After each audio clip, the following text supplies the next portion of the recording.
Marc Lobliner, Scivation President, here to show you how to make an egg pancake. You might be thinking, an egg pancake, what the hell's an egg pancake? Well, a lot of people follow either the cut diet, the CHA diet low in carbohydrates, but we still like to eat things that taste good. Me, I'd eat crap if it made me grow and get lean. Unfortunately, some people like to taste their food and they like it to taste good.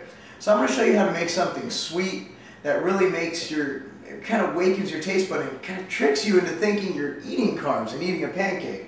It's really simple, and when you hear the ingredients, you might think it's disgusting at first, but then you try it. Actually, I forgot to get this out right here. It's a secret trick to keeping yourself regular during the diet. This is a psyllium husk. Again, any psyllium husk can do. I believe bodybuilding.com sells a Now Foods brand. This one's from Trader Joe's. Whatever. Just make sure it's raw psyllium, no maltodextrin added. I'll get into that later. First, we're going to start out with simplicity. I have too much time. I don't have enough time on my hands to go and crack eggs. So I'm going to just use egg beaters, egg whites, whatever you want to use. My wife, making her this pancake right now, she gets 35 grams of protein for this meal. So what I'm going to do is I'm going to take these egg beaters, 35 grams, a cup and a half. Now this nifty Vitamix blender actually has measuring units right here. So I'm going to go up, and I shook well. There you go, there's a cup and a half of egg beaters. Done. Now what I'm going to do is I'm going to keep this on the very lowest setting. I like to keep the lid off. Now, for you Einsteins out there, that doesn't mean turn it on high right away, or else, you know what, you're going to have to clean up some egg. What we're going to do is turn it on really low. We're just going to get that going. I like to do this. It starts getting to fluff in the eggs. Fluff's a beautiful thing. Then what we're going to do is we're going to start mixing in the cool stuff. I'm going to take some psyllium husk, a tablespoon of it, which is about 5 grams of fiber. Now, this will keep you going like a champ. There you go. There's 5 grams of psyllium husk. Turn that up a little bit. Then we're going to get a little funky with it. Sucralose, Splenda, doesn't matter. I'm on an all-out war against maltodextrin and dextrose. Therefore, I don't use Splenda. I go for the raw powder stuff. I got enough of it. I'm going to put in just, do it to taste. You'll know after a little bit, maybe 4 Splenda packets, equivalent there, thereabout. Here we go with cinnamon. Again, some people like a lot, some people like a little. I prefer, probably, if you're buying this from Costco, probably 3 good poofs. 1, 2, 3. Poof is an official measuring unit in, I believe, Uganda, but I'm not sure. We're going to let that mix, and while we're doing that, we're going to step over here to the frying pan.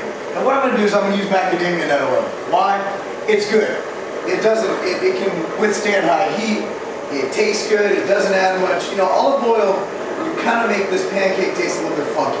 Now we're going to just put a little dab of this. I'm not a big fan of the sprays. I don't like propellant because I really don't know what the hell it is. Just being honest, ignorance is bliss.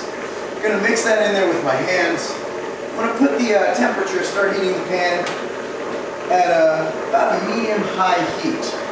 So I'm going to let this thing mix a little bit, let it get some air and fluff in it, while everything gets going with the egg, and while the pan heats up and all that good stuff.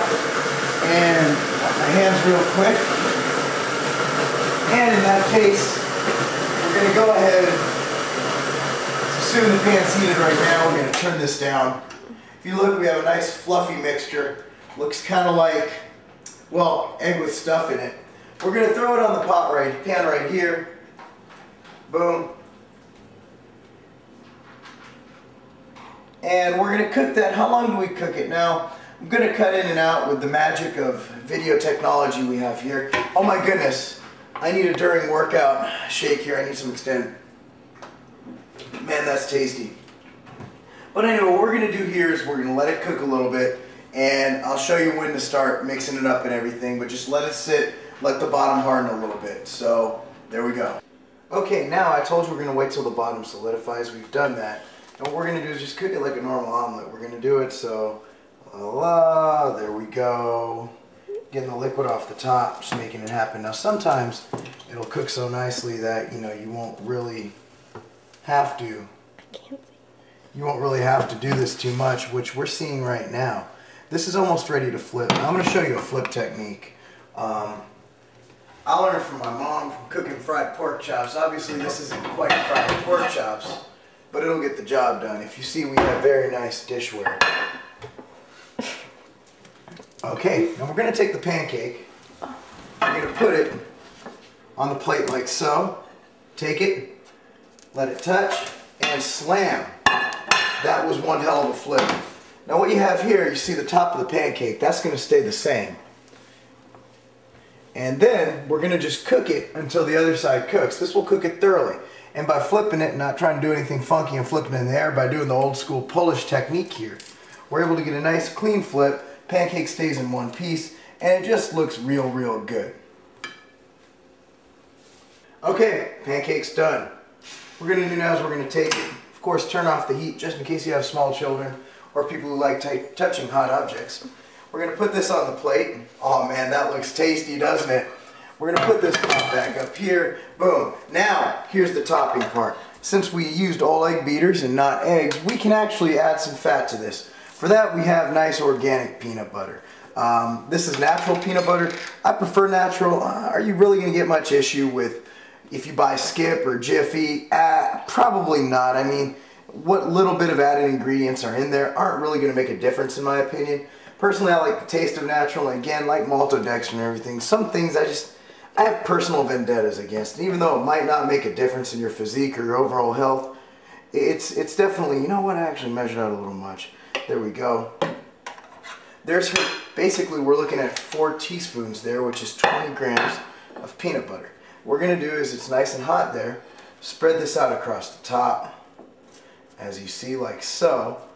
And between the cinnamon, the sweetener, and the peanut butter on top, it's literally, it's an orgasm for your taste buds. But until the next cooking video, this is the egg pancake by Marc Lobliner. Drink your extend.